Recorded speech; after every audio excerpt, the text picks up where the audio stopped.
Dès que Ron a trouvé sa sœur dans la tente des Lannister, je savais qu'elle risquait de nous poser problème. La pauvre fille était désespérée et c'est précisément pour cette raison que nous devions nous en tenir éloignés. Quand bien même Euron désirait légitimement sortir Myrcella d'une situation qu'elle ne souhaitait pas. Mais le désespoir est un sentiment puissant, en particulier lorsque la chance s'en mêle, et l'habile jeune femme s'est retrouvée en finale du tournoi d'archerie contre ma propre sœur à qui elle ne put s'empêcher de demander de l'aide. Blanche, en pragmatique pour qui la sécurité de notre famille compte au moins autant que pour moi, a mis de côté son amour pour Euron et décliné la requête, cherchant en plus à utiliser sa victoire pour s'assurer que Myrcella ne ferait pas de vagues. Sa détermination ne devait malheureusement pas s'arrêter là, mais je ne devais en prendre connaissance que plus tard, et mon ignorance du sujet allait causer une séparation irréparable entre ma sœur et moi. Le malheur de la sœur d'Euron attirait la compassion comme la mort attire les charognards, et je dus même recadrer le jeune Elbert que la défaite d'Euron au tournoi face à son détesté frère avait fragilisé, et dont la jeunesse l'exposait encore aux élans du cœur, dont je réussissais moi-même de mieux en mieux à me prémunir.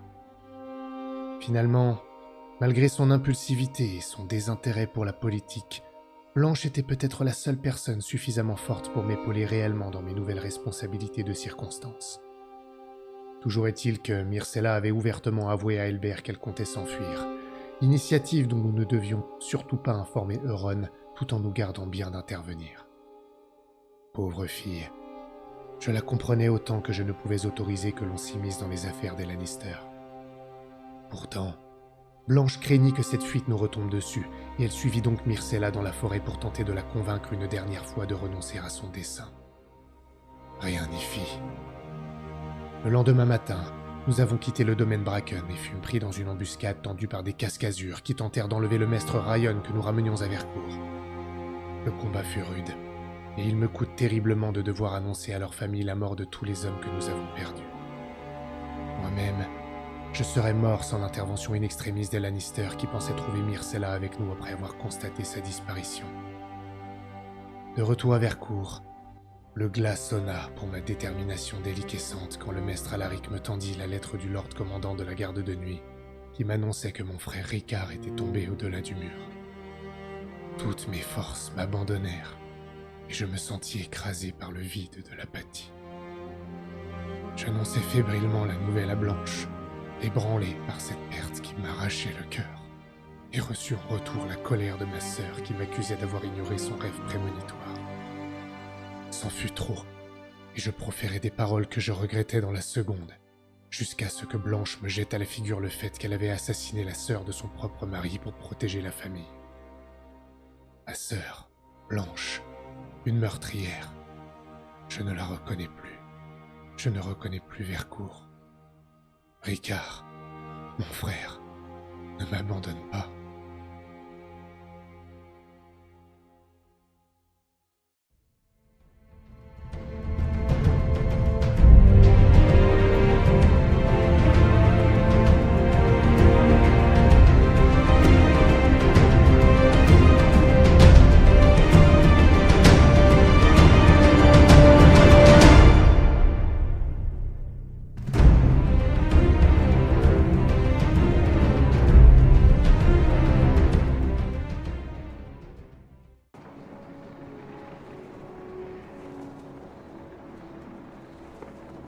Les 10 derniers jours à Vercourt n'ont pas été simples. Une première lettre, vous apprenez que Ricard était porté disparu au-delà du mur et que la garde de nuit le considérait comme mort. Une seconde de la banque de fer de Bravos sollicitait une entrevue afin de vous prouver la bonne foi et afin de dissiper aussi certains malentendus. Grâce à l'aide de Maître Ryan, qui a déchiffré le journal de Jotos, vous savez désormais que le trésor se cache dans les degrés de pierre, sur une île surnommée l'île du Crâne, mais sa localisation reste encore un peu floue. Kael Foudrelame, après avoir trahi Jotos, aurait emporté une partie du trésor ainsi que les coordonnées précises de l'île, désormais connu sous le nom de Daniel Homme Blanc. Il se cacherait à Bravos. Ammon, tu as pris soin de maintenir une présence forte au sein du domaine. Tu as recruté quelques hommes du village pour renforcer les troupes et combler des pertes récentes. Avec Eric, tu as consolidé ses progrès, lui montrant ta satisfaction. Tu as aussi empêché Lara de venir avec vous, malgré sa demande insistante et celle d'Elbert. Et tu as également partagé avec ta femme des confidences sur le fait de tension avec Blanche. De ton côté, Blanche, tu es restée en retrait des affaires politiques de ton frère, préférant profiter de Vercourt aux côtés de ton fils, Rickon, peut-être pour rattraper le temps perdu. Et tu as convaincu Tyrone de vous accompagner à Bravos.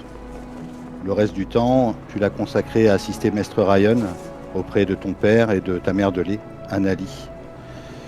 Toutefois, Ryan se trouve démuni en l'absence d'un ingrédient essentiel à son remède, la fleur de feu.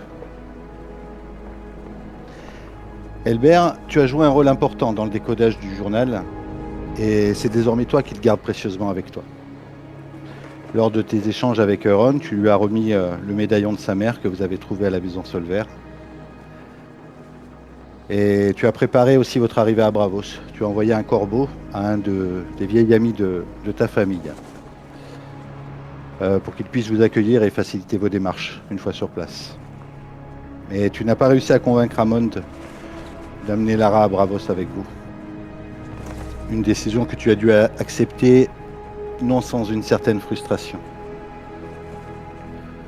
Euron, toi, ces derniers jours à Vercourt, tu as remarqué quelques changements au sein de ta famille. Tu as vu le détachement entre Hammond et Blanche. Et tu as aussi surtout vu le rapprochement de ta femme et de son fils, pour ta plus grande joie. Tu t'es aussi rapproché du maître d'armes afin de t'entraider de nouveau, plus dur, pour pallier à certaines faiblesses suite à ta défaite lors du tournoi de La Pierre. Vous êtes à bord de l'Aiguille des Mers, un navire commerçant, modeste mais robuste. Vous l'avez pris, vous avez embarqué à Blancport. Ce bateau est manœuvré par le capitaine Roderick et une douzaine de marins. Les cales sont pleines de vin de Dorne et du vin de Treille. L'odeur sucrée s'échappe légèrement de la cale. C'est le matin, le soleil se lève sur l'horizon. D'après le capitaine, vous devriez accoster dans la matinée à Bravos. Vous êtes peut-être sur le pont ou ailleurs.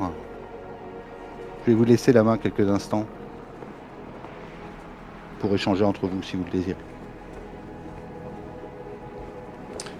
Moi, je voudrais chercher Elbert. Moi, je suis Où sur le es-tu, pont. petit Elbert? Eh bien, pendant que tu observes l'horizon, je pense que je vais m'approcher et me poster à côté de toi. Je vais me tenir au bastingage pour annoncer ma présence avant de te parler. Pas te surprendre, parce que bon, j'ai remarqué que t'es vite impressionné.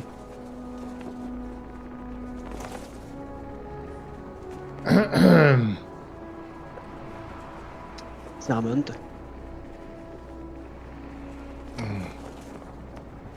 Alors, Elbert, tu penses pouvoir nous offrir un point d'ancrage avec tes contacts à Bravos? Eh bien, nous logerons chez Dalem. C'est un ami de ma famille. J'ai passé du temps chez lui quelques mois lorsque j'étais à Bravos. Et il nous accueillera, ça c'est sûr. Il a de nombreux contacts à Bravos. Je pense que nous pourrons compter sur eux dans les limites du raisonnable. Il ne nous doit rien et il fera ce qu'il peut pour aider, mais sans se mettre en danger, je pense. Non, l'objectif n'est pas de mettre en danger tes connaissances, mais au moins, nous ne sommes pas dans l'inconnu le plus complet. Elbert, en réalité, je voulais te demander quelque chose. Te parler de Lara. Oui. J'ai dû avoir une discussion assez compliquée avec elle pour lui expliquer pourquoi je ne souhaitais pas qu'elle nous accompagne. Je ne dis pas qu'elle est trop jeune, j'apprécie son entrain, la force qui est en elle, Mais c'était un pas trop grand, trop important, à ce stade. J'ai eu du mal à lui faire entendre. Cela a compliqué les choses dans une situation déjà compliquée. Je voulais savoir si tu avais une idée de ce qui lui était passé par la tête, pourquoi elle avait soudainement voulu venir avec nous. Je voudrais m'assurer que personne ne lui met ce genre d'idée dans la tête. Je, je pense qu'elle a voulu faire preuve d'initiative et qu'elle a voulu ne pas être à l'écart simplement. Vous savez qu'elle a un caractère fort et qu'elle ne veut pas être reléguée simplement au rang de petite fille. Je n'y vois en tout cas rien d'autre. Je ne pense pas que quelqu'un ait tenté de la manipuler dans ce sens. Non, ce n'est pas ce que je voulais dire, Elbert. Laisse-moi être un peu plus direct. Ne pensez pas que quelqu'un l'ait manipulé au sens strict du terme, mais comme tu participes activement à nos missions en ce moment, ce que j'apprécie, je voulais savoir si, par ce que tu lui racontes, tu ne lui avais pas donné envie de nous suivre dans nos tentatives de redresser le domaine, ou suggérer, volontairement ou non, car j'aimerais que tu évites pour le moment. Soyez rassurés, je n'ai absolument pas. euh, je ne lui ai rien dit de tel. Au contraire, je lui ai peu parlé avant qu'elle me fasse cette annonce qu'elle souhaitait venir. Je ne lui avais que très peu parlé de notre voyage. Je... Et lorsqu'elle m'en a parlé, j'ai mis en avant le fait que cela pouvait être dangereux et qu'il valait mieux probablement qu'elle reste à Vercourt et qu'elle s'occupe du domaine en votre absence. Je ne pense pas l'avoir incité de quelque manière. Très bien, très bien. Je voulais juste m'en assurer. Une dernière question. Je voudrais ton avis. J'ai constaté depuis notre retour que Eric avait changé de comportement. J'ai parlé au maître aussi, qui l'accompagne dans ses missions administratives. Il semble concentré. Il n'est pas distrait par autre chose. Toi qui as pu le côtoyer lorsque je ne suis pas présent, lorsque ma présence n'influence pas ses actes, lui, il l'a vu au plus faible, dirais-je. Qu'est-ce que tu penses de ce changement que j'ai perçu moi? Est-ce que tu l'as perçu aussi? Oui, je ne l'ai pas beaucoup côtoyé pendant nos quelques jours à Vercourt, mais, mais je pense il avait soif de votre approbation et que le fait que vous lui ayez montré votre mécontentement et confié quelque chose à faire, même si c'était simplement accompagner le maître, je pense que ça l'a conduit dans la bonne direction. Je suis soulagé de ne pas être le seul à avoir perçu ça. J'ai cru un instant que mon biais de père avait pu me jouer quelques tours. Merci, Elbert. Je vois donc que j'ai peut-être bien fait. J'ai cru un moment que j'avais été trop rude avec lui. Et si j'en crois tes dires, parfois il fait bon de rappeler à nos jeunes hommes les faiblesses qu'ils ont pu avoir. Et puis, peut-être que nous avons jugé Eric trop vite. Nous avons tous nos moments de faiblesse, pas vrai, Albert? Oui, il n'a jamais eu mauvais fond. Simplement, il ne savait pas comment s'employer, comment employer son temps. Je ne juge pas les gens sur leurs faiblesses d'un moment. Je juge leur capacité à aller au-delà de leurs faiblesses, parce qu'ils se redressent. Et je me détourne et je lui donne une tape sur l'épaule. J'espère continuer à voir ce genre de surgissement. chez les gens qui m'entourent, sur qui je compte. Je réponds pas, mais ça se voit à mon regard que j'ai compris ton allusion. Et Ok, je ne vois pas de quoi tu parles. juste avant que tu partes, Sermon, à Bravos, il y a de nombreuses personnes qui vont probablement chercher querelle ou quoi que ce soit, notamment à Euron, vu son physique, pour se faire bien voir, pour se faire un nom. Mais je ne sais pas, peut-être que nous autres aussi serons la cible de ce genre de provocation. Toi qui connais ces lieux, quelle est la meilleure marche à suivre dans ces cas-là? Ignorer, chercher la fuite, montrer de la force? J'aurais tendance à dire que fuir ne fera qu'augmenter les colibés et les provocations. Et qu'il faut simplement réagir de façon proportionnée. Il ne faut pas chercher la querelle non plus pour montrer notre force et notre courage. Mais si nous sommes provoqués, il nous faudra répondre au, au duel. Ce sont en général des duels simplement pour montrer sa rapidité, son courage et sa maîtrise. Ce ne sont pas des duels à mort ou à la blessure. Mais voilà, je pense que c'est bon que nous soyons tous au courant de ce genre de choses. Montrer sa rapidité, ça veut dire que leur style de combat ici est mise plutôt sur l'adresse que la force brute? Oui, oh oui.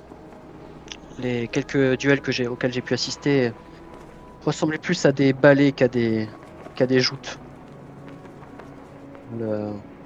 Ils dansent les uns autour des autres avec des lames beaucoup plus fines que les nôtres et beaucoup plus rapides. Eh bien voilà quelque chose auquel tu pourrais peut-être t'intéresser. Rapidité contre force brute, quelque chose me dit que cela pourrait servir un jour.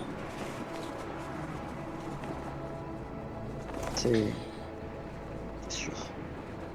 Tu as l'air de connaître ces lieux, Elbert. Je m'en remettrai à toi lorsque les situations seront tendues pour nous indiquer d'un signe que nous pourrons comprendre quelle est la marche à suivre. Je te ferai confiance. Merci. Je fais un petit signe de tête et je m'éloigne. Ron, tu veux prendre le relais?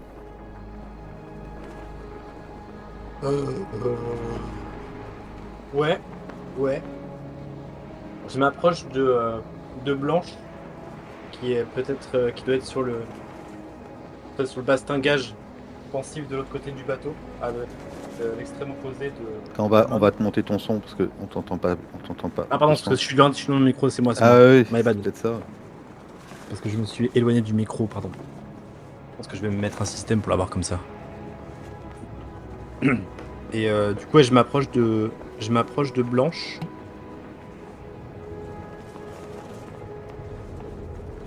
Alors, ma douce, tu profites du grand air?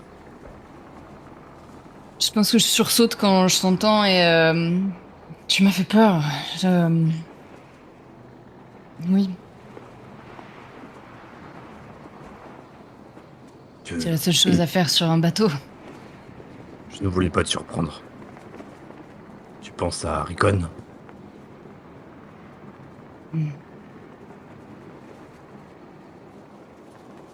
J'aurais préféré l'emmener.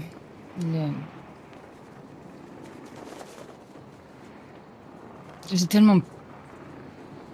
S'il lui arrivait quoi que ce soit... Alors que ni l'un ni l'autre nous ne sommes là pour le défendre. Il est en sécurité à Vercourt, il ne craint rien.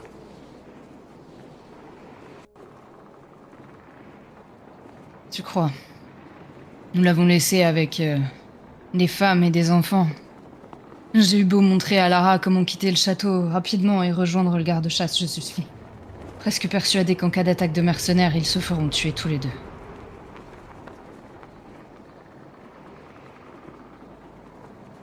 Pourquoi de si sombres pensées? Qu'est-ce qu'il y a? Rien. te sens... Rien. Je te sens distante depuis qu'on est rentré de ce tournoi. J'ai repensé un peu à ma sœur et à tout ça, et nos conversations. Et vraiment, je pense que t'as raison. Je voudrais pas mettre Vercourt en danger. Je dois pas agir de manière impulsive. Et puis peut-être que elle sera heureuse. Regarde-nous. Finalement, c'est le devoir qui nous a rassemblés. Et tu vois que je te fais un sourire un peu gêné. Je pense Pas si mal. que si Blanche a... Pardon. Si Blanche, elle a été très distante jusque-là, elle te regarde avec un instant, peut-être un brin de pitié. Tu saurais pas décrypter si c'est de la pitié, de l'horreur, de la peur, beaucoup de choses s'y mélangent. Et elle se rapproche de toi et elle te prend dans ses bras et... Je suis désolée que... Je suis tellement désolée, Yoran. J'aurais tellement aimé qu'on puisse l'aider.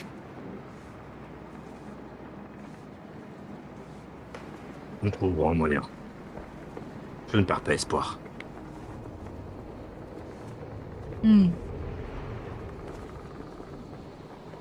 Et je te garde vraiment contre moi, mais très fort, tu sais.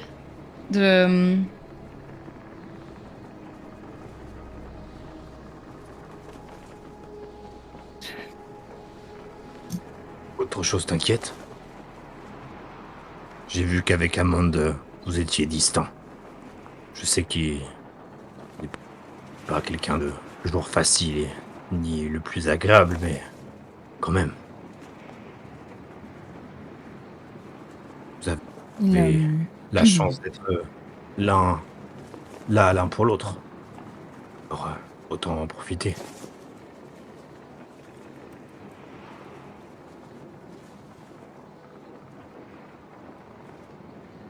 Tu as raison.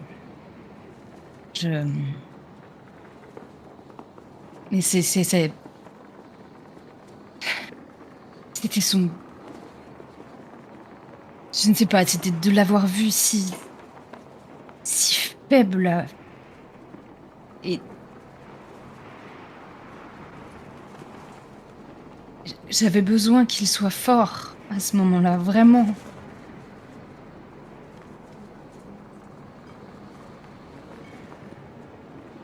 Nous avons tous des moments de faiblesse. Et tu vois que quand je dis ça, j'ai le regard qui part dans un souvenir. Ça ne fait pas de nous des gens moins bien. Et tu le sais.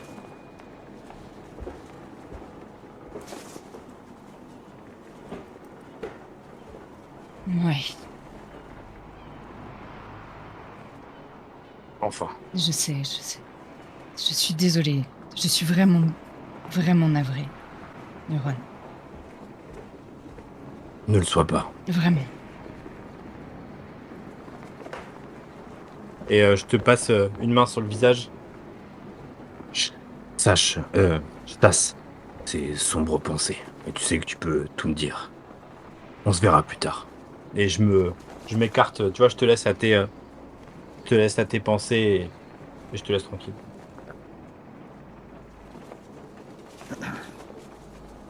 Euron, tu t'éloignes de Blanche. Tu vas peut-être croiser sur le pont Elbert qui s'éloignait, lui, d'Amond. Elbert, est-ce que tu voulais avoir une interaction avec Euron quand vous vous croisez?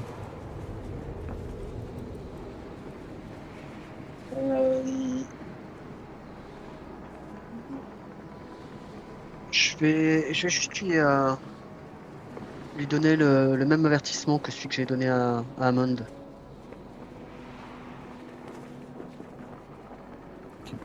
Yoron, on n'en a pas trop parlé, mais il risque d'y avoir beaucoup de personnes qui vont chercher à te provoquer là-bas. Une manière de se faire un nom en se battant en duel contre quelqu'un de ton gabarit. Ce sera surtout pour eux l'occasion de devenir boiteux. Mais je serai prudent. J'ai réfléchi à nos conversations que nous avons eues depuis que nous sommes rentrés. Et tu vois, je te saisis l'épaule. Je suis content de pouvoir compter sur toi.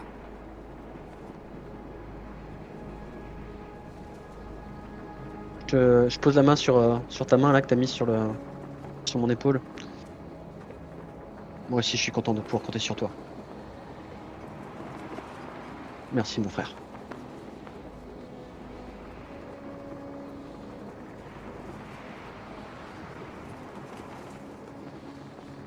Blanche, Amon, vous n'êtes pas très loin l'un de l'autre. Est-ce que l'un d'entre vous veut faire quelque chose avant d'arriver? Non. Je pense que je vais... je vais m'approcher du bastingage à un autre endroit où je peux être un peu tout seul. Je vais regarder Bravos qui apparaît peut-être à l'horizon. Je vais réfléchir à ce que Albert vient de me dire d'ailleurs pour me préparer un peu à la manière dont je vais aller là-bas. Et dans ma poche, j'ai la main dans la poche en fait et je frotte la lettre que j'ai reçue du mur du capitaine, où j'ai oublié le titre ronflant qu'il avait, c'est celle où il m'annonce la mort de Rickon. Genre Je l'ai Normand. voilà. De Je l'ai Ricard. De Ricard, pardon. Désolé. Parce que mon fils est toujours en vie. Oui, pour l'instant. Oui, de Ricard, pardon. Excusez-moi. Et je pense que je l'ouvre. Elle est un peu chiffonnée, tout ça. Bon, il n'y a plus rien de très important dessus. Et j'ai le cœur lourd, tout ça. Mais symboliquement, j'ai besoin de me délester de ça avant d'aborder là-bas, avant d'arriver, d'accoster. Et je la reparcours une dernière fois. Et puis je la lâche pour qu'elle vole jusqu'à la mer. Je la regarde un peu voler un petit peu avant de tomber sur les flots et disparaître.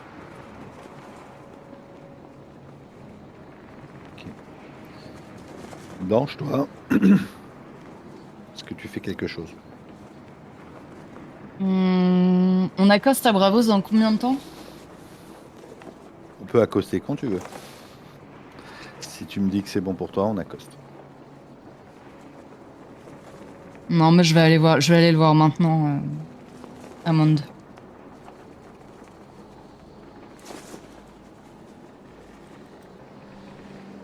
Je claudique, du coup, je pense que t'entends derrière toi, je dois émettre ce son particulier, j'ai une béquille avec moi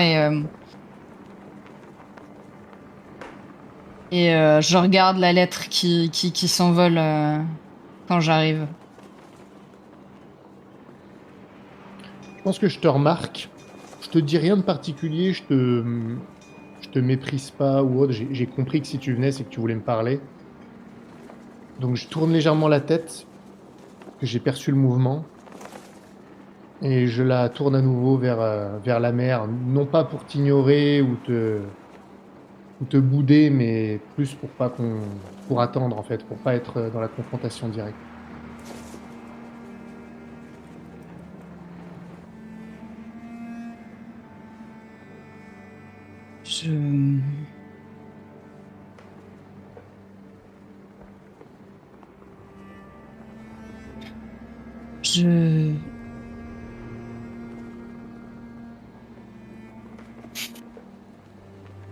Dans ma tête, j'avais préparé quelque chose de clair à te dire. J'étais certaine de ce que je voulais te dire et du ton que je voulais employer, de l'assurance avec laquelle j'avais envie de te dire tout ce qui me venait. Histoire de ne pas me sentir encore une fois comme une petite fille désarmée et ridicule, en proie à tous ses sentiments et qui te les renverrait en pleine face juste parce que elle est incapable de les gérer. Mais la vérité, c'est que je suis absolument incapable d'être autre chose parce que je suis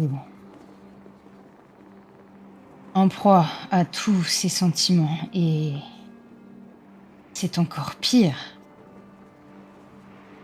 Alors que mon dernier frère posait à peine ses yeux sur moi chaque jour, comme s'il ne savait plus ni à qui il s'adressait, ni...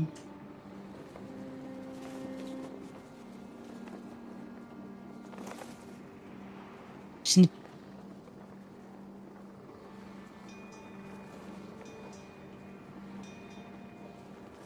Je n'ai pas été juste quand tu es venu.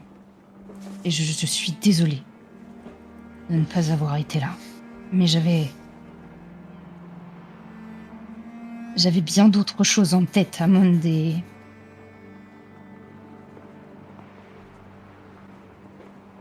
c'était pas pour t'abandonner, c'était pas pour... C'est juste que je ne pouvais pas, en plus, gérer ta tristesse et la mort de Ricard, c'était trop. Tu comprends? Mais c'est insupportable. Je t'en ai voulu et je t'en veux encore de... Mais je peux pas... Tu n'imagines pas ce que passer une journée sans que tu m'adresses la parole pour autre chose que ces putains d'intérêts pour notre famille merdique ne soit en compte. Je me fiche de... Je viens de parler à Elbert. Je lui parlais d'Eric. Et je me rends compte que j'ai placé beaucoup d'attentes en lui. Énormément. Parce que je subis la pression de mes responsabilités, de l'avenir de la famille, dont je pensais qu'elle reposait, malgré moi, sur les miennes et à terme sur les siennes. Et j'ai compris trop tard que je l'ai écrasé du poids de mes espérances, de mes attentes d'homme qui croule sous le poids des responsabilités. Et je l'ai vu chuter, je l'ai vu faillir. Et au lieu de l'aider à se relever, je l'ai jugé. Parfois trop vite. Alors que je ne comprenais pas qu'une partie, au moins, de son comportement provenait de cette pression que je plaçais sur lui, qui le menait à des actes, soit de couardise, soit d'impulsivité, des actes parfois que je jugeais irraisonnés et dont je lui retournais la responsabilité en pleine face, littéralement, parfois.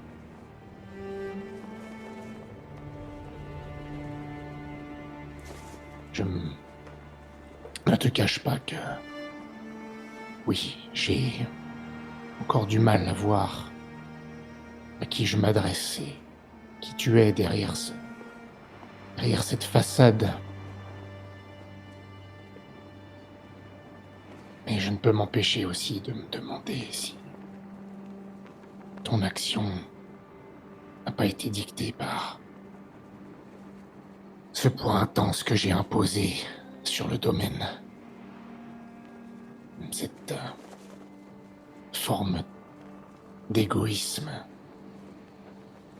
Et par la peur qui m'étreint chaque jour lorsque je m'assois derrière ce bureau pour prendre des décisions que je n'étais pas prêt à prendre.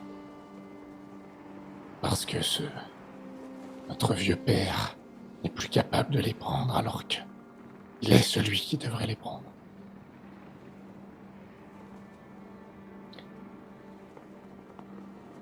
Les mots ont dépassé ma pensée aussi, mais j'ai besoin de savoir.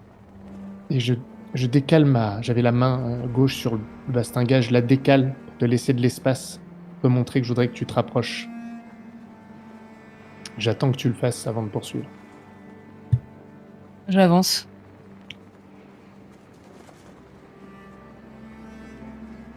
Réponds-moi honnêtement.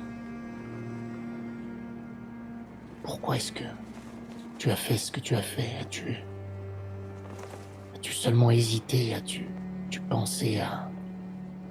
Tu pensais à Euron?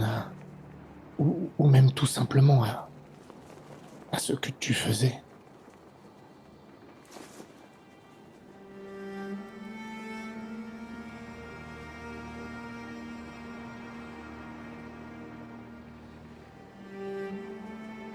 Je n'ai pas pensé à Euron. Pas du tout. Et ça me terrifie. Pas une seule seconde, je n'ai pensé à mon mari. Tout ce que je voyais, c'était cette fille qui courait dans les bois, elle courait à sa perte.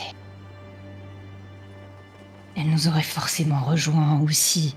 Si Euron l'avait appris, alors il l'aurait cherché, il se serait trouvé, il l'aurait ramené.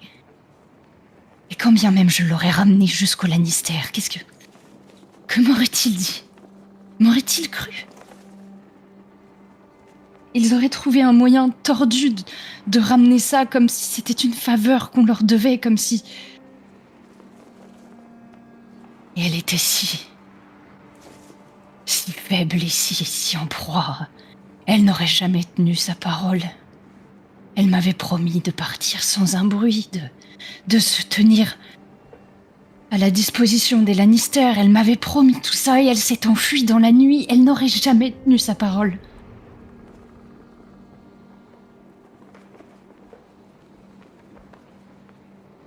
J'ai eu peur. J'ai eu peur pour Rickon.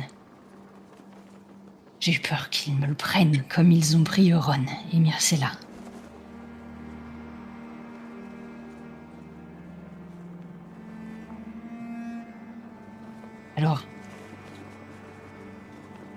Alors oui, j'ai été égoïste et je l'ai tué. Et je vis chaque jour avec ce poids-là.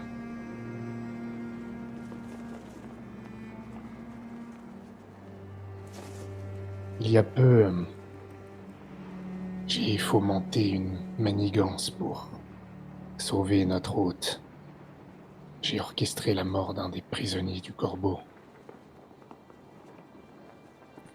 Et j'y ai repensé. Je me suis dit, un criminel, un violeur, le prix en valait la peine. Et puis, même si je ne le regrette pas, je me suis demandé si cette manigance n'était pas le premier pas, la première dérive vers ces choix immoraux qui sont nécessaires pour le bien de la famille et du domaine. Ces choix Je pose ma main sur la tienne pour t'interrompre. Renonçons. Abandonne ce trésor, regarde où il nous mène. Je t'en supplie, Aemond, regarde ce qu'il a fait de nous. Nous n'en avons pas besoin, nous pouvons nous endetter, nous pouvons trouver d'autres moyens, revendre des choses.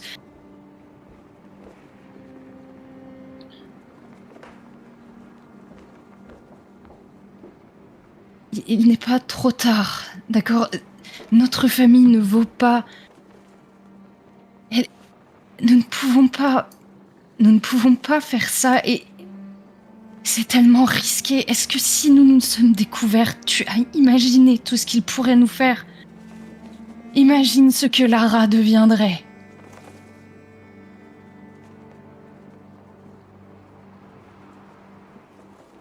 Blanche, je ne le regrette pas.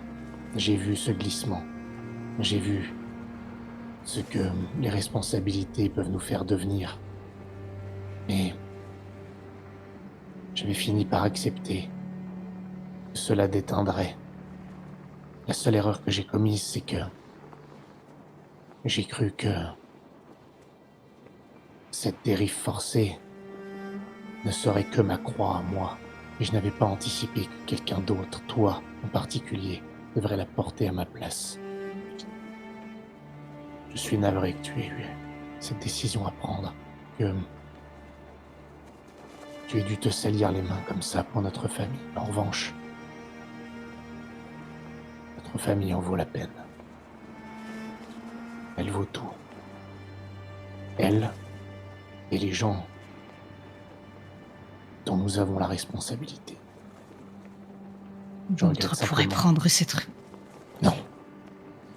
C'est trop tard. Et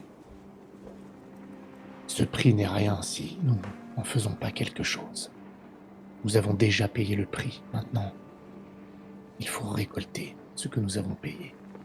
Cela aurait été pour rien. Et tu crois que la dette est payée?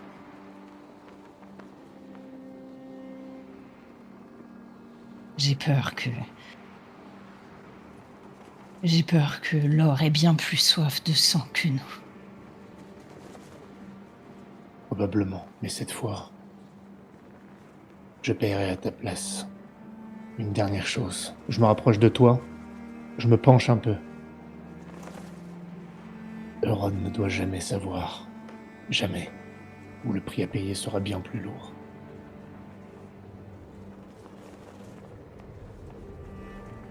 Il doit vivre avec J'ai ce l'air- poids. Il ne peut jamais lui dire.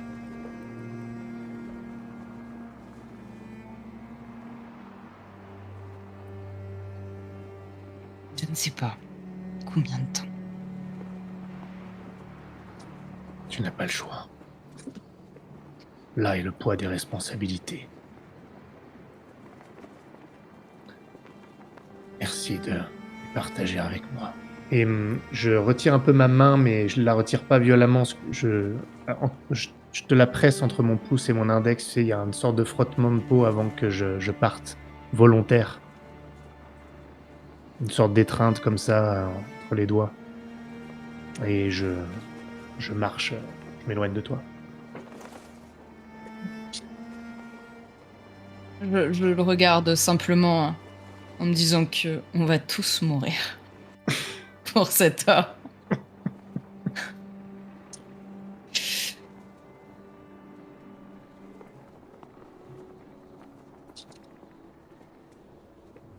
Au loin, vous apercevez enfin le titan de Bravos.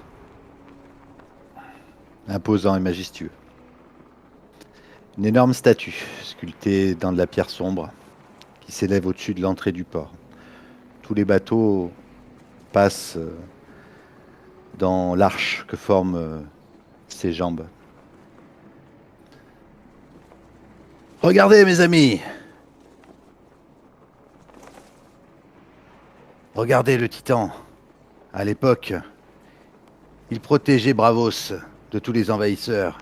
La légende raconte qu'il sortait de sa posture pour écraser les navires qui voulaient envahir cette ville.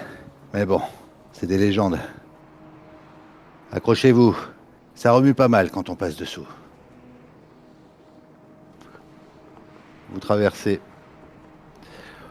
Au moment où vous rentrez dans la baie de Bravos, il y a une halte à faire à l'Arsenal. L'Arsenal, c'est une espèce de petite île qui est en amont des ports, où tous les bateaux s'arrêtent. Tous les bateaux s'arrêtent pour être contrôlés de manière administrative. Le capitaine Roderick donne ses ordres pour amarrer le bateau sur les pontons. Il n'y en aura pas pour longtemps. Ne vous inquiétez pas. Et à ce moment-là, montent dans le bateau deux soldats braviens. Une femme, un homme, en tenue de cuir, assez colorée, chatoyante. Dites-moi, vous êtes à ce moment-là dans le bateau, sur le pont ou sur... Moi, je pense que je suis sur le pont, ouais. Je suis sur le pont comme j'ai été Pareil. pendant tout le voyage. Ok. Ils ont avec eux un livre ou un cahier sur lequel ils prennent des notes. La femme s'approche du capitaine. Euh, Nom du navire, cargaison et provenance. L'aiguille des mers. On transporte du vin de Dorne et du vin de Treille. On reste seulement quelques jours, on vient de Blancport. Nous allons repartir d'ici 3-4 jours, le temps de charger quelques tissus et épices. Pendant ce temps, la deuxième personne fait un petit peu le tour des passagers, puis aussi des cales. Il s'approche de vous. Amond. Et vous, étrangers, quel est le but de votre visite à Bravos?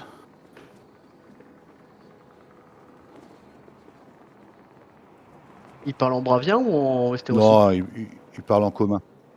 D'accord. Vous comprenez. Si Elbert est dans le coin, j'ai un regard dans sa direction pour voir s'il veut intervenir. Sinon, je répondrai, mais... Bah, Tu dois pas être... Ouais. je vais m'avancer et, bonjour, euh, nous sommes attendus par la Banque de Fer pour un entretien Ah, avec eux. Et voici Ser Ramon de Hawthorne de Vercourt. enchanté, cher Westerosi. La banque de fer. Ouais, m'a dit.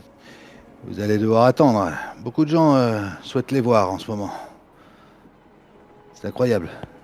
Comme quoi, l'argent a besoin de circuler, faut croire. Bon. Rien d'autre à déclarer, messieurs, dames? Nous resterons quelques jours à Bravos et repartirons probablement avec l'Anguille des Mers. Ok. Il regarde le capitaine Roderick. Vous savez où accoster, capitaine? Oui, oui, vous inquiétez pas, c'est pas mon premier voyage. Le port des chiffonniers. Bravos se compose en deux ports et si vous allez dans votre journal, vous avez la carte de Bravos que je vous ai partagée. Au sud, vous avez le port des chiffonniers, c'est l'endroit où vont accoster tous les bateaux étrangers. Et sur le côté nord, le port Pourpre, qui est réservé aux bateaux braviens. Bon, bah c'est bon pour nous. Vous allez pouvoir y aller. Juste une petite signature, capitaine. Ok. Il signe. Il vous laisse repartir. Vous allez arriver sur l'entrée du port.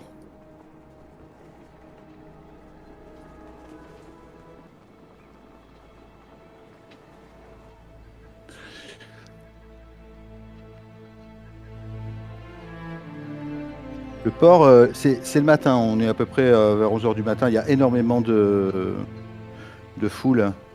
Vous voyez que c'est quand même un quartier plutôt pauvre. Les pêcheurs accostent ici. On décharge du poisson.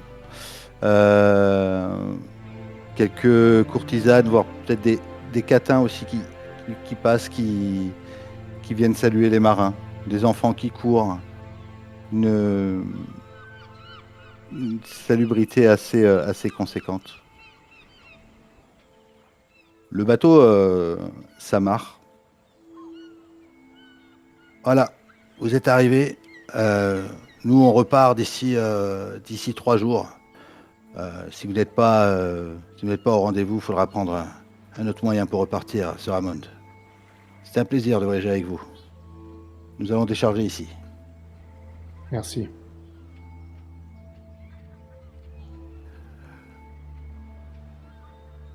Ok. Je vous laisse me dire ce que vous faites. Je me tourne vers Elbert. Nous pouvons aller directement chez Dalem, au Havre-Heureux. C'est une auberge pas très loin du port. Très bien. Il nous a réservé quelques chambres. Alors commençons par là. Tu connais cet endroit, Albert, hein, parce que tu te rappelles quand tu étais petit, vous accostiez quasiment au même endroit, sur ce port-là. La dernière fois que tu es venu, c'était peut-être il y a une douzaine d'années. Une dizaine d'années. Vous remontez les rues qui longent le port. L'auberge du Havre-Heureux est un petit peu plus renforcée dans une ruelle parallèle, un peu moins bruyante, mais une ruelle tout aussi pauvre. Et vous rentrez dans cette auberge.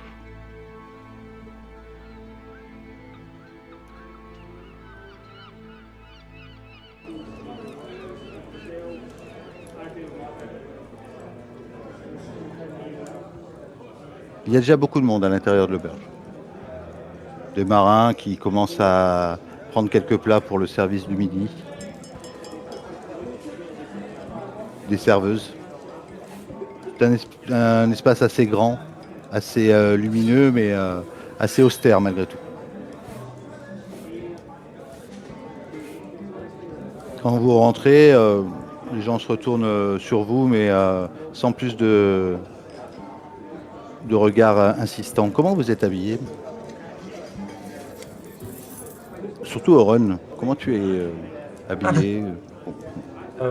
Moi, je pense que je porte une tenue assez légère. J'ai un plastron sans manches en cuir, mais sinon, je porte des vêtements assez simples.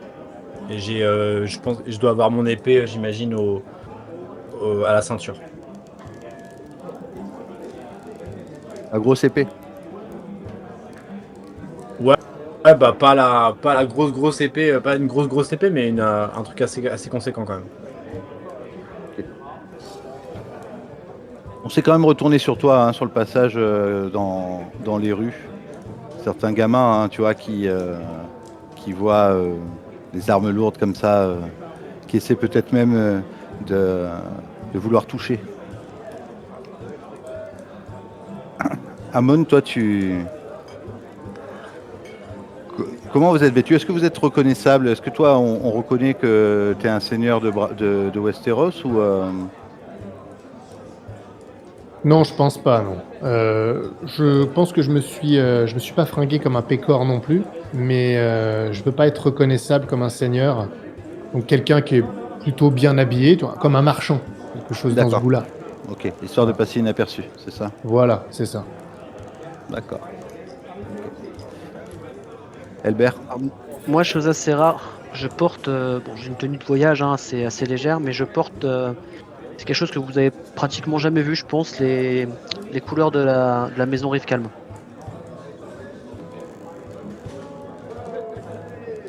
Ok.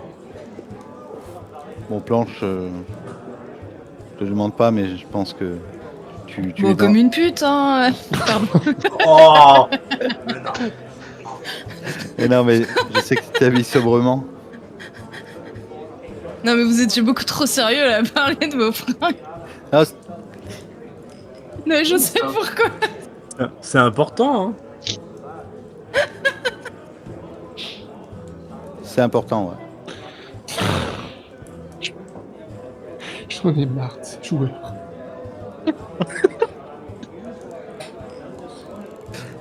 Elbert, si tu es en tenue Rive Calme, d'ailleurs, tu dois reconnaître au loin, avant même que peut-être ils te reconnaissent, ils te fixent. Et tu reconnais le vieil ami de ta famille, Dalem. Elbert Rive Calme, c'est bien toi. Approche. Et lui aussi, il s'avance, il gesticule dans la pièce. Ah, puis il te prend par les joues comme ça. Ah, mais tu es devenu un grand garçon. Ça me fait plaisir de te voir. Ah, ce sont tes amis. Allez, entre, n'aie pas peur. Je vous présente Ceramon, Blanche Hawthorne et Yoran Rowan. C'est Ramon. Parlez. Bienvenue à Bravos. Ah, je suis content de vous accueillir dans ma modeste auberge. Ah oui, c'est sûr, c'est pas l'auberge la plus quinquante de Bravos, mais je vous ai réservé quelques chambres dignes de votre rang, sœur. Vous y resterez bien et vous pourrez vous y reposer. Comment s'est passé le voyage, Elbert? Très bien, c'était calme. La mer était agréable. Oh, jamais beaucoup de tempêtes sur la mer étroite. C'est sûr.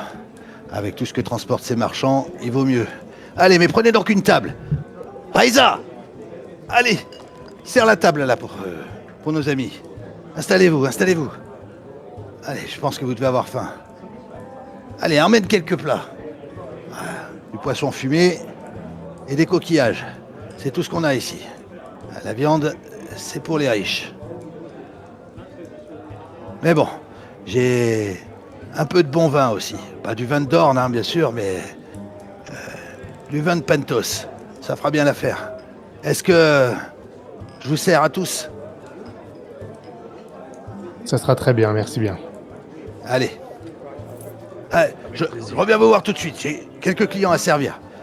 Installez-vous. Vous asseyez autour d'une grande table. Beaucoup de gens autour de vous qui chuchotent peut-être en vous regardant. Peut-être que si toi, Euron, avec ton épée dans son fourreau,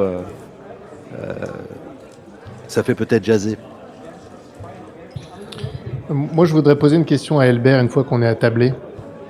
Je me penche un peu. Tu sais, je sais pas si tu es en face de moi. J'ai les deux mains sur la table. Tu sais, je glisse un peu vers toi. Et je dis... Elbert, est-ce que tu as une idée de comment on pourrait trouver ce Daniel Homme Blanc? Il est quand même l'un de ceux que nous pourrions trouver. Alors, soit nous attendons notre rendez-vous avec la banque de fer, soit tu as un autre moyen. La raison pour laquelle je dis ça, c'est que si nous discutons avec la banque de fer, que nous leur demandons de nous aider à le trouver, eh bien nous aurons déjà négocié la faveur. Alors que si tu as une idée des contacts qui nous permettraient de le trouver sans l'aide de la banque du fer, nous aurions une faveur supplémentaire à leur demander. En tout cas, on ne gâcherait pas la faveur qu'on pourrait leur demander. Bien sûr. Je n'en ai pas parlé encore à Dalem. Je préférais qu'il ne commence pas à la rechercher, que ça puisse s'ébruiter en notre arrivée. Mais je pense qu'avec ses contacts, il pourrait nous aider à le retrouver. Il connaît beaucoup de marchands et il y a beaucoup de gens qui passent dans son auberge qui peuvent lui rendre un petit service comme ça. Alors on peut commencer par là. Si je vous regarde vous autres, Blanche et Euron, si vous pensez que si vous êtes d'accord avec cette marche à suivre, moins nous serons dépendants de la banque du fer, plus nous pourrons leur demander, sans être pieds et poings liés. Il y a Tyrone Je aussi suis tout à avec fait vous. d'accord. Vous êtes 6. Ah oui, c'est vrai qu'il est là, lui. Je le connais bien, lui, ou pas, ce gars-là? Oui, tu le connais d'avant, avant qu'il parte. Il a été embarqué quand il était enfant, comme écuyer aussi, sur une autre famille, et puis il est devenu maître d'armes au final, et puis il est rentré au moment de la tempête à peu près. D'accord. Il est rentré pour aider sa mère, puisque son beau-frère, le mari de Kelly, est décédé dans un accident de chasse.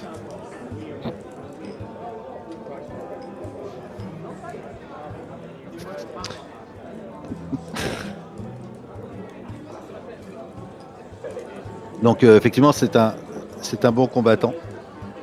C'est un ami d'enfance de Blanche. Ils ont été élevés quasiment ensemble.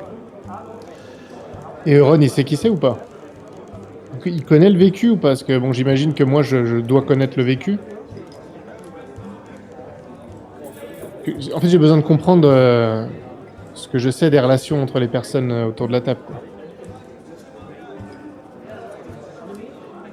Blanche, Euron, Je sais pas. Blanche. Non, en fait, il était là quand je l'ai revu pour la première fois depuis qu'il était parti, mais non, je pense que je lui en ai pas parlé. Ok, d'accord.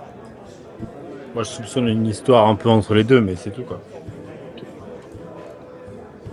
Quelle est ton attitude du coup vis-à-vis de lui? Bah, je suis un peu. Je suis taciturne, je l'observe. Et tu sais, je lui mets, je l'observe, mais tu sais, je lui mets la pression. Tu vois ce que je veux dire? Ouais. Tu vois, genre, s'il s'approche un peu trop près de Blanche, je vais racler un peu la Non, gorge bruyamment. Non, il sait que vous êtes mariés, il fera absolument aucune allusion d'ailleurs dans ce sens-là. Jamais. Et il est complètement droit et sérieux. C'est ce qu'ils disent tous jusqu'à ce que je les redresse.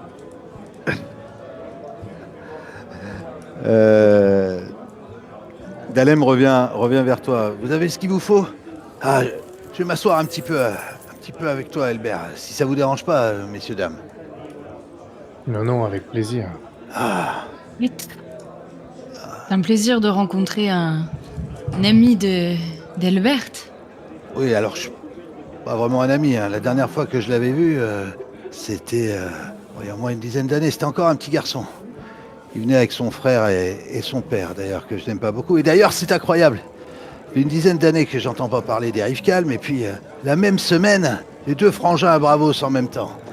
Vous croirez ça? Michael est là. A priori, ouais, c'est ce que j'ai entendu dire. Alors, il n'est pas venu chez moi, hein, bien sûr. Il sait le peu de sympathie que je lui porte et que je porte aussi à son père. Mais, a priori, il serait sur Bravos, oui, d'après ce que j'ai entendu dire. Je me redis direct. Mais bon, toi, comment tu vas, Elbert? Parlons peu de ta famille, vous savez. Maintenant, on a fini les affaires hein, depuis que Maddy a quitté les rives calmes. Mais c'est toujours un plaisir de te voir. Qu'est-ce que vous venez faire ici alors? T'as pas été très bavard dans ta lettre. Quand il a parlé de Michael, j'ai bu ma coupe d'un trait. Et non, effectivement, j'ai pas été très bavard. Écoute, nous avons un rendez-vous avec la banque de fer. Et tout simplement, je me suis dit que ça serait beaucoup plus agréable de loger chez quelqu'un que je connaissais, dont je connais la qualité d'hôte, tout simplement. Ah, On sera bien ça mieux me- accueilli chez toi que dans les bobbies du port. Bah oui, bien sûr. Ça me fait très plaisir. La banque de fer, vous dites. Tout le monde est en affaire avec la banque de fer ces derniers temps. J'ai l'impression que tous les bateaux estérotiens qui arrivent. Elbert, Ah, je pense que on peut en venir aux faits. Effectivement. Je regarde quand même autour de nous. Bon, il y a l'ambiance, etc. Je vérifie que quelqu'un n'est pas en train d'écouter un peu trop attentivement ce qu'on raconte. Nous sommes aussi à la recherche d'une personne qui serait à Bravos et je me suis dit que peut-être que tu pourrais nous aider avec tous les contacts que tu as dans le coin. bien sûr, Ah, je connais du C'est monde. un Westeros également. Il s'appelle Dainal Homme Blanc. Je sais pas si ce nom te parle. S'il me parle, bah évidemment, ça parle à tout le monde. Homme blanc. C'est une grande famille de Bravos. Ils ont un manoir dans le quartier est, le quartier le plus huppé de Bravos. Mais Daniel, tu dis. Ah, oui, je crois que. Ouais, j'en suis sûr même. Il me semble qu'il est mort. Il y a quelques années. Mais bon, sa famille Mort. vit toujours ici. Oui, il a dû mourir. Il est emporté par une maladie. Il y a de ça 2 ou 3 ans, je crois. Bon, ça a fait tout un foin sur. La famille est assez réputée. Et puis, ça a pas mal jasé quand même. C'est-à-dire, Oh, toute cette histoire les hommes blancs, vous savez, ils sont pas mal d'arriérés ici à Bravos. déjà. Mais enfin bon, c'est pas... Moi, vous savez, je suis pas trop dans les ragots. Je sais pas trop. Faudrait peut-être demander à ma fille. Elle s'y connaît mieux, mais...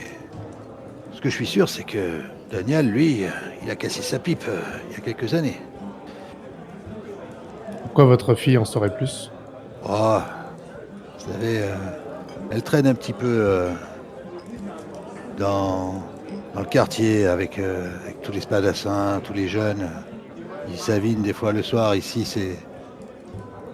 Oh, je la laisse faire, oui. C'est une grande fille maintenant. En tout cas, elle est au courant, je pense, de plusieurs ragots. Moi, qui ça ne m'intéresse pas. Mais ce que je sais, c'est que c'est sa femme qui gère les affaires aujourd'hui. Et elle les gère plutôt bien, a priori.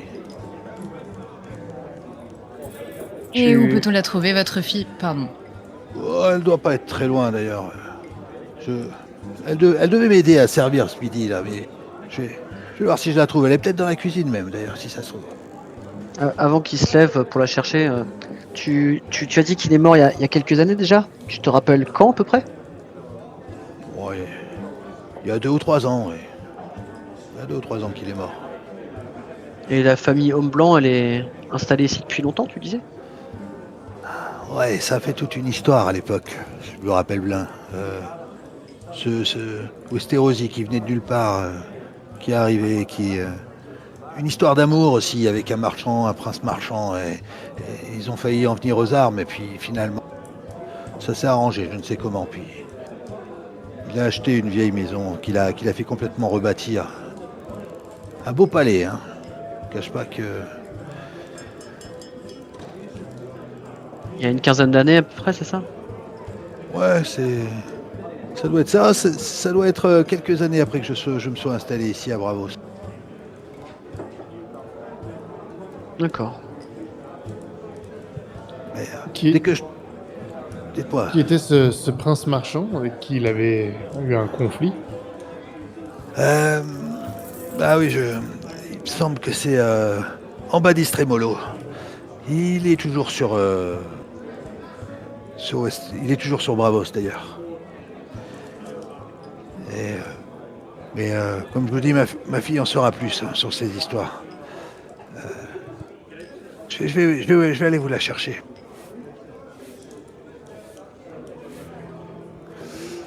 Est-ce que tu voulais lui dire autre chose, Albert, ou pas? Pas dans l'immédiat, hein. On vous a servi pas mal de victuailles. Et d'ailleurs, c'est Raisa qui arrive pour vous resservir du vin. C'est vous, Albert Rifkalm? C'est une jeune fille de 20 ans. Vous vous souvenez de moi? Tu te rappelles d'elle? Elle devait avoir une dizaine d'années quand tu étais venu la dernière fois. Ah oui, je me rappelle de toi, oui. Elle te sert du vin. Mon père m'a dit que vous cherchiez la famille Homme Blanc, c'est ça? Oui, on s'intéresse à... On s'intéresse à Daniel, mais ton père nous a dit qu'il n'était plus là et que tu pourrais avoir plus d'éléments intéressants là-dessus. Peut-être croustillants. Ah, oui, oui, oui. Ah, c'est toute une histoire. Et l'histoire, tu sais, ils ont 3 fils et a priori, le premier est un bâtard. Et ça a fait tout un foin à l'époque. Quand Daniel est arrivé à Bravos, il a fait connaissance d'une courtisane, le rossignol satiné, qui tenait une barbe. Et une des plus belles femmes de Bravos. Elle devait se marier avec un prince marchand. Et finalement, elle a renoncé au prince pour se marier avec lui. Et 1 mois après le mariage, sans qu'on s'est rendu compte qu'elle était enceinte, a priori, le petit est arrivé. Je n'étais pas là pour le voir, mais à chaque fois qu'on le croise, il y a souvent des colibés sur lui. Des colifichés. Eh ben bravo. Hein. Il s'appelle comment cette Ce fils naturel. Danalo, homme blanc. Ah, c'est déjà, c'est tout un scandale à lui tout seul. C'est un joueur invétéré. Il boit, du haut de ses 16 ans, il se prend vraiment déjà pour un homme. Il provoque n'importe qui en duel dans la rue. Mais c'est un très bon combattant, cela dit. Il court les femmes et il a beaucoup de filles derrière lui.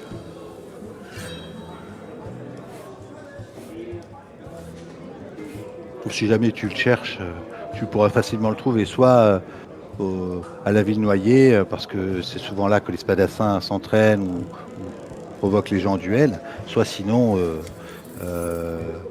des fois il y a des duels officiels au niveau du bassin de la Lune, plus au nord.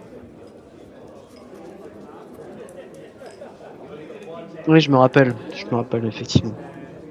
On avait été en voir une fois ou l'autre. Oui, je me rappelle très bien. Je crois que ton père était pas trop d'accord. Et on avait été avec ton frère et il nous avait laissé en plan. Je me rappelle. On était rentrés et on s'était fait gronder. Ouais. C'était vraiment un coup de... un coup de pute, oui. Si j'ose dire. Mais bon, j'ai appris que ton frère était à Bravos aussi, mon père t'a dit. Oui, pour mon plus grand bonheur. Oui, bien sûr. Je crois qu'il loge dans une auberge bien plus réputée, dans le nord. Au niveau... peut-être à la Luciole Bleue, ou une des meilleures auberges. Il était accompagné, a priori, d'après ce qu'on m'a dit. Tu sais de qui? De qui? Ah, je ne saurais dire. Voilà. Mais je pourrais me renseigner si vous voulez. On me prend souvent pour un petit moineau. Et c'est ce que je suis en vérité. On t'entend pas. Tu parles, on t'entend pas. Ça vaudra mieux. Oui, bah, écoute, si tu veux, je pourrais me renseigner avec... mais bon, j'aimerais pas le croiser, cet énergumène. J'en ai un très très mauvais souvenir. Moi aussi. Tu es bien plus charmant que lui. Et je suis ravi de te revoir. Moi aussi, je suis ravi de te revoir. Merci Arisa, merci beaucoup. Pas de problème, je reste... je suis par là. Cet après-midi, j'irai faire une promenade. Si jamais je ne sais pas quoi faire, nous pourrions nous repromener ensemble, revoir les vieilles rues de Bravos, celles où nous courions et nous cachions à l'époque. Les ruelles étroites de Bravos, ouais. Je ne sais pas si j'aurai malheureusement le temps, Reza, nous avons pas mal d'affaires. Alors, il n'aura malheureusement pas le temps. Merci pour toutes ces informations. Sans problème.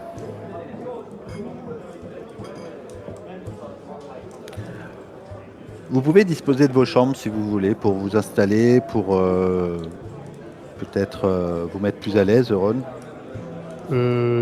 Déjà avant qu'on y aille, moi je voudrais quand même faire le point et décider ce qu'on fait avec toutes ces infos.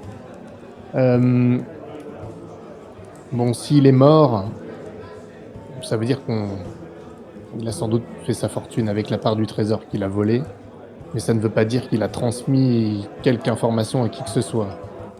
Je doute fortement que son fils de 16 ans soit au courant, surtout qu'il joue, mais peut-être plus la femme avec qui il a eu cet enfant, si elle est toujours en vie. Ce rossignol satiné ou je ne sais quoi. Est-ce vraiment elle la mère? Si personne ne s'est rendu compte qu'elle était enceinte... Mais on pourrait lui demander. En tout cas, peut-être qu'il s'est confié. Je ne vois pas en quoi son fils serait au courant. Quant à aller directement au palais... En tout cas, c'est lui qui avait la carte avec l'emplacement du crâne. À moins de vouloir faire le tour de tous les degrés de pierre, espérer tomber petit bonheur à la chance sur la bonne île. Peut-être.